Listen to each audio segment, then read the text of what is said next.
આજરોજ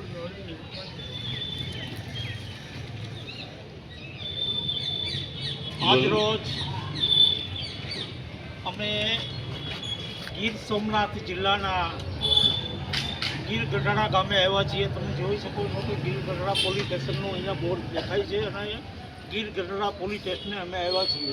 અહીંયા મારી સાથે ગીર ગઢડા અને ઉના તાલુકાના આગેવાનો છે અને બીજા મારી સાથે આજથી 2.5 મહિના પહેલાં મેપાભાઈના મમ્મી જીવીબેન રામભાઈ બાબરિયાનું અપહરણ ગુંડાઓ દ્વારા કરવામાં આવેલ, ત્યાર પછી એના ઘરેણાં લૂંટી લેવામાં આવેલ, ત્યાર પછી કડિયારી ગામે, જાફરાબાદ તાલુકાનું કડિયારી ગામ છે જ્યાં તેની લાશ મળેલી અને ફક્ત ને ફક્ત હાડકાં મળેલા। આજરોજ અમે અસ્થિ માટે અહીંયા આવેલા અને જે કોઈ ગુનેગારો છે એની સામે કડકમાં કડક સજા થાય, એટ્રોસિટી એક્ટની છે તેમજ હત્યાની ફરિયાદ દાખલ થાય તે માટે અહીંયા અમે રજૂઆત કરવા માટે આવેલા। જુદા જુદા આગેવાનો છે, હું અને ધીરુભાઈ અમરેલીથી આવ્યા છીએ। ખાસ કરીને પરિવારને ન્યાય મળે તે માટે છેલ્લા 2.5 મહિનાથી સંઘર્ષ કરી રહ્યા છીએ। હાડકાં મળેલા હતા એટલે આઈડેન્ટિફાઈ નહોતું થઈ શકતું કે કોની લાશ છે, તો DNA રિપોર્ટ જાફરાબાદ આવી ગયો છે અને હમણાં એસપી સાથે પણ વાત કરી, અમરેલી સંજય ખરાટ સાહેબ સાથે, એટલે કીધું છે કે તાત્કાલિક જે મને તેમ વહેલી હું વ્યવસ્થા કરાવું છું। એટલે આપણે ઈચ્છીએ કે પરિવારને ન્યાય મળે, જ્યાં સુધી ન્યાય ન મળે ત્યાં સુધી એક સમાજ તરીકે આપણે અહીંયા એ પરિવારની સાથે છીએ। મારી સાથે પિયુષભાઈ સરવૈયા છે અને વસરામભાઈ પણ છે કે જેઓ પોતે ભોગ બનેલા છે અત્યાચારનો, અને જ્યાં પણ જિલ્લામાં, તાલુકામાં કે ગુજરાતમાં કોઈ પણ જગ્યાએ ગંભીર અત્યાચારો થાય છે તો ત્યાં એ વ્યક્તિને ન્યાય અપાવવા માટે આગળ આવે છે। એટલે બહુ સારી વાત છે કે જે ભોગ બનેલા છે એ પણ લડવા તૈયાર થયા છે અને મારી સાથે ધીરુભાઈ છે એ પણ બે શબ્દો કહેશે।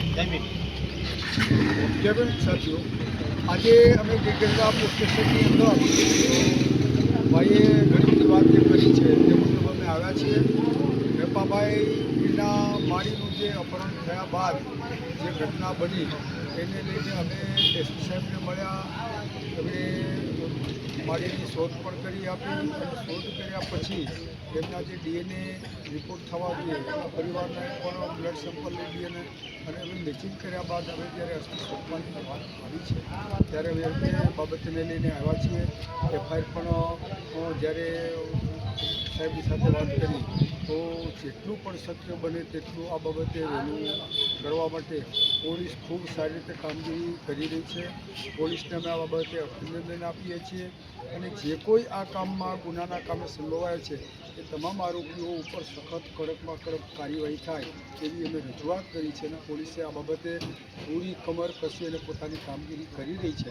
અમે પોલીસને પણ આ બાબતે એમનો ખૂબ ખૂબ આભાર માનીએ છીએ અને ટૂંક સમયમાં અમારા જે મેપાભાઈ છે, અમારે ભાઈ મનુભાઈ છે, એમના જે મારીનું આ રીતે ઘટના બની છે એ પીડિત લોકોને એના મારીના અસ્થિ મળે અને એમના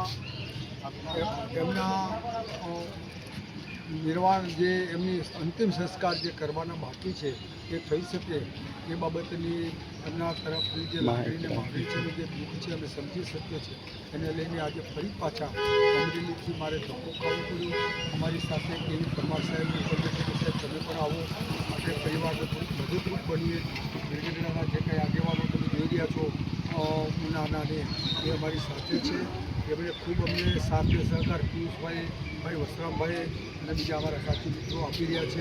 અમે એનો પણ આ તકે ખૂબ ખૂબ આભાર માનીએ છીએ અને પરિવારને જે રીતે હિંમતને હોપ આપી રહ્યા છે એ અમને એને ખૂબ આનંદની વાત છે કે આ રીતે કામ થશે તો આપણા સમાજની અંદર ક્યાંય પણ અત્યાચારોની ઘટનાઓ બનશે તો સમાજને કંઈક ન્યાય અપાવવામાં આપણે આપણા ભાગ્ય પડતી ફરજમાં આવતું કામ થોડું ઘણું આપણે કરશું તો બાબા સાહેબનું ઋણ ચૂકવવાનો આપણે અહેસાસ થશે। બસ મારી આ વાત કરી હું મારી વાણીને વિરામ આપું છું। જય ભીમ, જય ભારત, જય સંવિધાન।